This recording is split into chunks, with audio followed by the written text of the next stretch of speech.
Let us begin with a very terse description. Cultural Marxism is a broad term which refers to the advocacy and application of critical theory, and more generally to the cultural, political, and academic influence of certain elements within the contemporary left.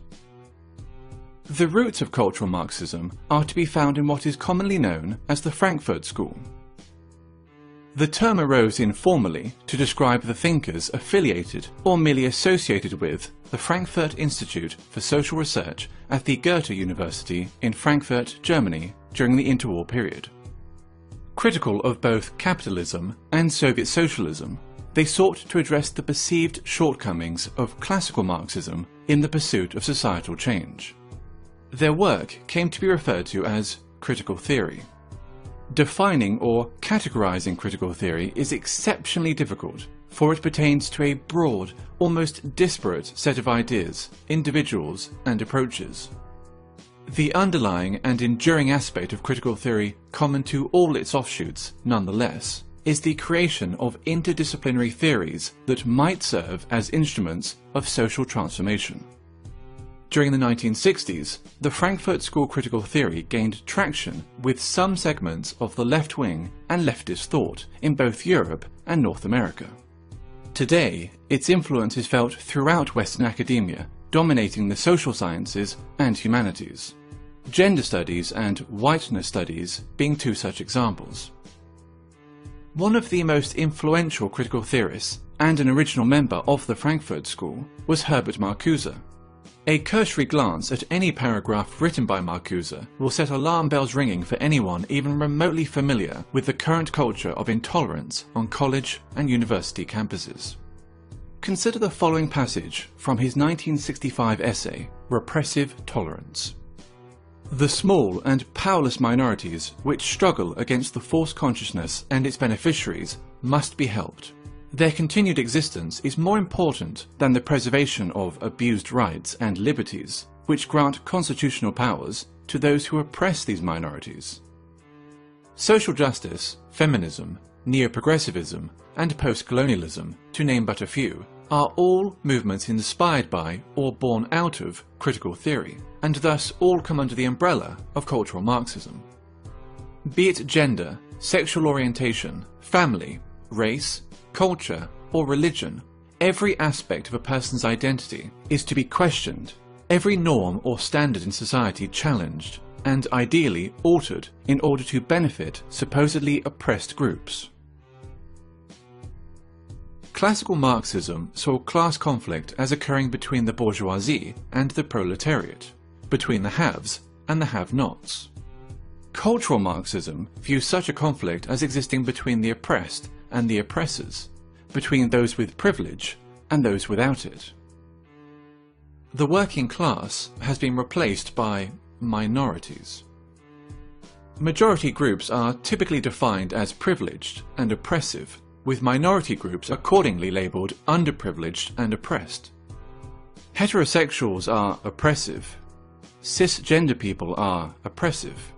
Whites are oppressive, especially white men. Christians are oppressive. Those that do not fit into these groups are thus considered oppressed. It stands to reason, therefore, that if heterosexuals are oppressors, the solution is to encourage other forms of sexuality. If whites are oppressors, the solution is racial diversity. If cisgender people are oppressors, the solution is to encourage transgenderism. If Christians are oppressors, the solution is to propagate Islam.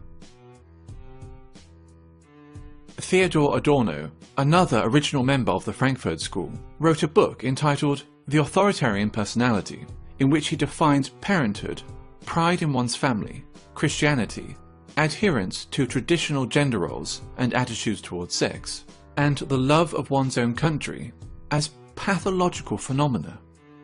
This tendency to pathologize opinions and life patterns, which are not in accordance with its own political ends, is characteristic of cultural Marxism. Differing views are thus described as irrational fears or phobias.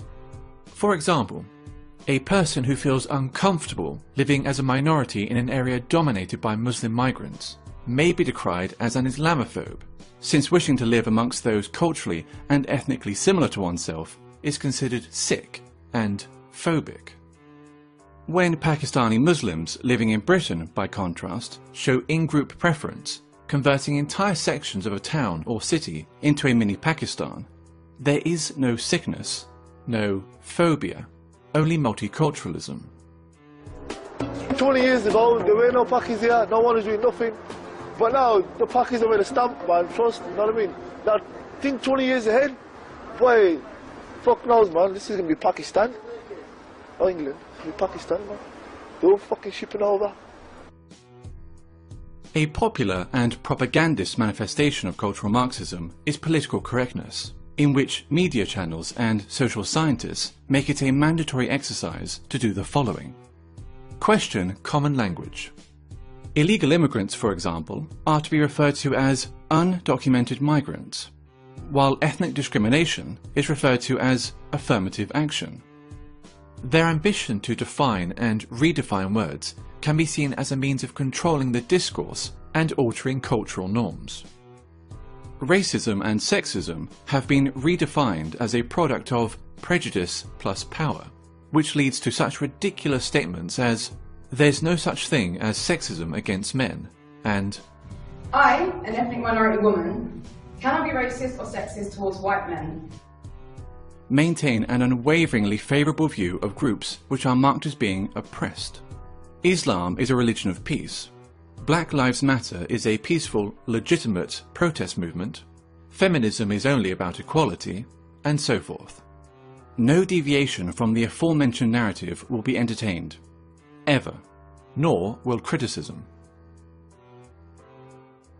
While communism, as Marx envisioned it, offered the resolution of class conflict in a utopian social system, all that cultural Marxism offers is a desolate form of eternal warfare between ever more narrowly defined groups of offended minorities. The only meaningful consequence that its wide application could possibly ever have is the marginalization of traditional European culture.